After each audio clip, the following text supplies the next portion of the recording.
एक दिन माँ ने श्री राम जी को गोद में लिया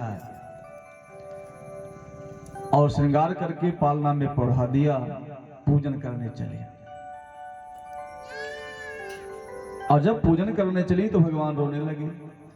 फिर लाला को गोद में लिया और लेने के बाद फिर विचार करती हैं कि बालक है, इसको गोद में लिया, फिर थोड़ा जल छिड़कती हैं। भगवान ने कहा, हो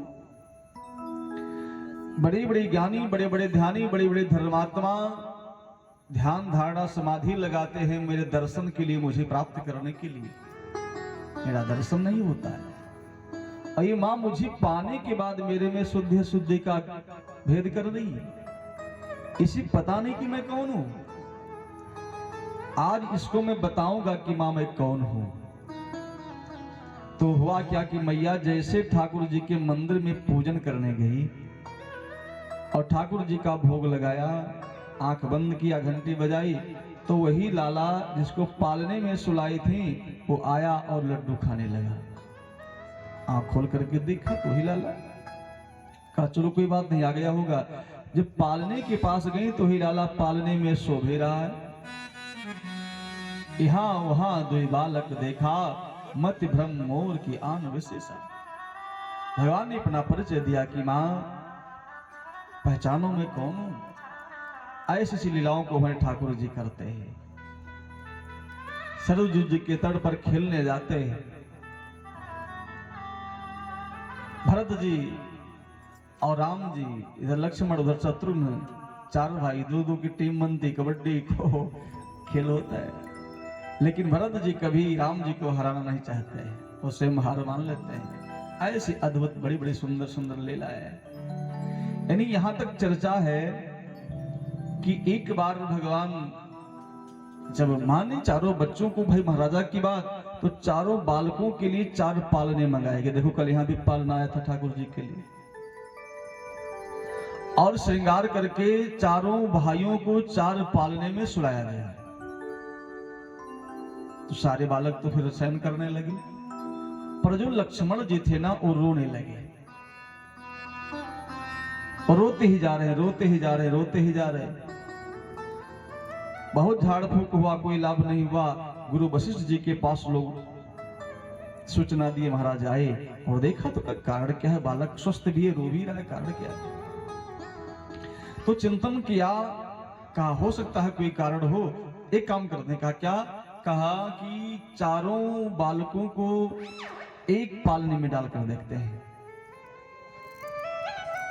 आदेश हुआ, बड़ा सा पालना बन करके आया और चारों भाइयों को एक पालने में सुलाया गया। तो अभी सब सारे बालक चुप हो गए, लेकिन लक्ष्मण जी तब भी रोने लगे। तो महाराज वशिष्ठ जी ने कहा कि सारे बालक चुप हो गए, लक्ष्मण अभी नहीं चुप हो रहा, कारण क्या है। तो कहा अच्छा काम करते हैं। लक्ष्मण जी को उठाया और भगवान श्री राम जी का जिधर चरण था ना, अंगूठा उधर सर कर दिया। लक्ष्मण जी भगवान श्री राम के दाहिने चरण के अंगूठे को पकड़े और मुख में रखे और चूसने लगे। लक्ष्मण जी का भी रोना बंद हो गया। ऐसा प्रेम राम जी के चरणों में अद्भुत है, महाराज राम का था। और चूड़ाकरण गुरु जी के यहां पढ़ना, सारी कथाएं हुई, सारी लीलाएं हुई। इसके बाद भगवान शिव जी कहते हैं, हे पार्वती, इतनी कथाओं को मैंने सुनाया, तुमने सुना, लेकिन आगे की जो कथाएं हैं अब जरा मन को लगाकर सुनो। देखिए कितना गहरा मानस है। रामचरितमानस एक ऐसा अद्भुत ग्रंथ है कि आपको सारा शोध, सारा उत्तर इसी में मिल जाएगा। प्रश्न भी इसी में है, उत्तर भी इसी में। हम श्रोताओं से बार बार कहते हैं, मत बोलो, ठीक से बैठकर सुनो, ये करो करो, सावधान रहो। मानस में भी बाबा जी कहते हैं कि अभी तक जो कथा सुनाया ठीक है, पर हे भगवती, अब जो कथा प्रारंभ होने जा रही है जरा मन लगाकर सुनो, विचार करिए। एक जगत की माता प्रांबा भगवती दुर्गा और शिव जैसे महाराज भक्ता भगवान शिव पार्वती को सावधान करते हैं, देवी सावधान, अब कथा को जरा मन लगाकर सुनो। क्यों? आगे का जो प्रसंग चलने जा रहा है, इसी प्रसंग में तुम्हें संदेह हुआ था श्री राम पर, फिर ना कहीं हो जाए, इसलिए सावधान। इसलिए मैं आपसे निवेदन करूं, कथा बैठो तो बड़े मस्ती से सुनना चाहिए है? कथा के श्रोता भी कई प्रकार से होते हैं। कथा एक होते हैं आयोजक। क्या होते हैं? आयोजक, जो कथा का आयोजन करता है। जैसे हमारे महंत जी हुए, कोषाध्यक्ष जी हुए, और हमारे जैन जी हुए, यही मेन जो आप लोग जैसे हैं, ये लोग क्या है? आयोजक हैं। आप लोगों ने कथा की व्यवस्था बनाई, कथा हो तो आप क्या हुए? आप हुए आयोजक। पर आयोजक कथा सुन नहीं पाता है, क्योंकि भाई कोई बुलाया कहाँ जाएगा, हिसाब करेगा, ये करेगा, उसको कथा उतना पूर्ण रूप में सुनने को नहीं मिलता है। और एक होते हैं आलोचक। क्या होते हैं? आलोचक। वो बैठ करके केवल आलोचना करेंगे, कथा ठीक नहीं हो रही, सब कुछ ठीक है, लाइट की व्यवस्था नहीं चाहिए, साउंड तो बिल्कुल बेकार बज रहा है, प्रसाद में पता नहीं क्या बांट देते हैं। उनका काम है केवल आलोचना करना।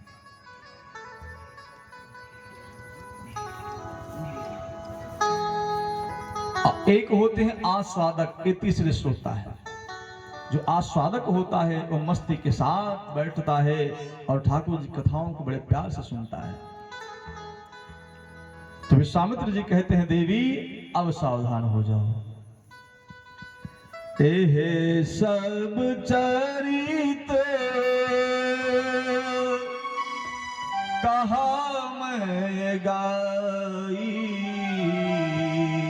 हे भगवती, हे सब चरित कहा मैं गाई,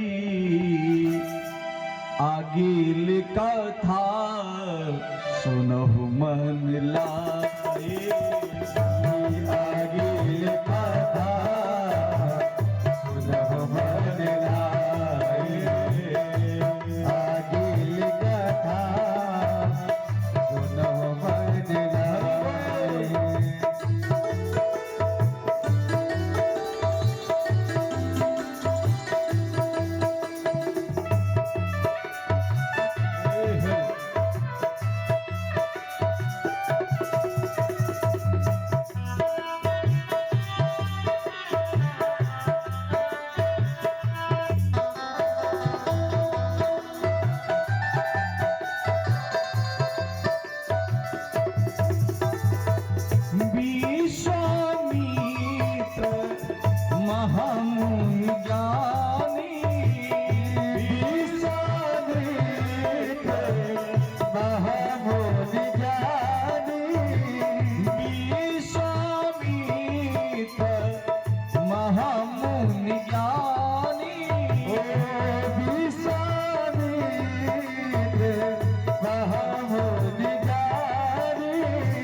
हर बिनु मरहि चल पावे, हर बिन मरहि चल पावे। हरि बोल महात्मा, जय श्री हरि।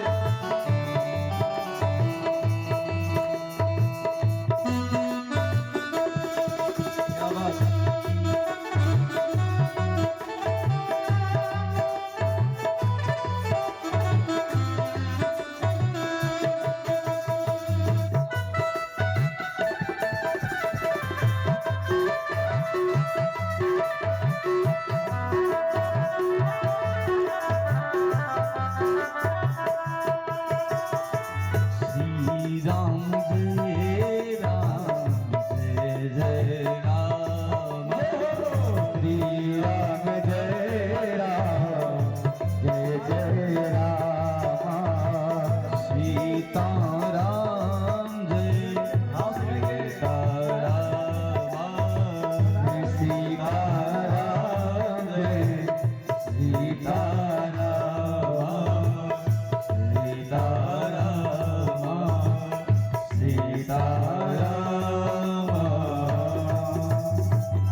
हमारे बीच में मुख्य अतिथि के रूप में हमारे गुरु जी यहाँ पर आए हैं, दिनेश मौर्य जी बहुत, जितेंद्र मौर्य जी और हमारे कमेटी प्रबंधक महोदय, ये दोनों लोग मंच पे आए और हमारे कथा व्यास जी को माला पहना करके स्वागत करें। श्री राम जय राम जय जय राम, श्री राम जय राम जय जय राम, सीता राम जय भाव से गाइए। सीता राम, सीता राम जय सीता राम, सीता राम, सीता राम।